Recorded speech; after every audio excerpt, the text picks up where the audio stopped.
Ecclesiasticus Chapter 25. In 3 things I was beautified, and stood up beautiful both before God and men: the unity of brethren, the love of neighbors, a man and a wife that agree together. 3 sorts of men my soul hateth, and I am greatly offended at their life: a poor man that is proud, a rich man that is a liar, and an old adulterer that doteth. If thou hast gathered nothing in thy youth, how canst thou find anything in thine age? Oh, how comely a thing is judgment for gray hairs, and for ancient men to know counsel. Oh, how comely is the wisdom of old men, and understanding and counsel to men of honor. Much experience is the crown of old men, and the fear of God is their glory. There be 9 things which I have judged in mine heart to be happy, and the 10th I will utter with my tongue: a man that hath joy of his children, and he that liveth to see the fall of his enemy.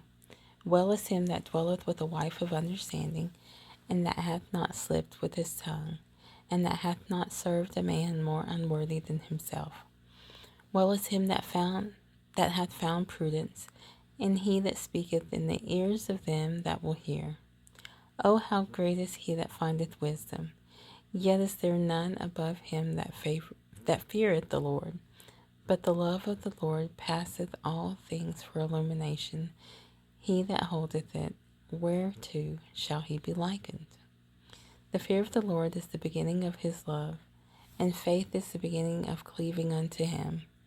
Give me any plague but the plague of the heart, and any wickedness but the wickedness of a woman, and any affliction but the affliction from them that hate me, and any revenge but the revenge of enemies.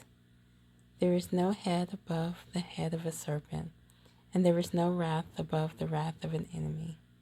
I had rather dwell with a lion and a dragon than to keep house with a wicked woman. The wickedness of a woman changeth her face, and darkeneth her countenance like sackcloth. Her husband shall sit among his neighbors, and when he heareth it, shall sigh bitterly. All wickedness is but little to the wickedness of a woman. Let the portion of a sinner fall upon her. As the climbing up a sandy way is to the feet of the aged, so is a wife full of words to a quiet man. Stumble not at the beauty of a woman, and desire her not for pleasure. A woman, if she maintain her husband, is full of anger, impudence, and much reproach.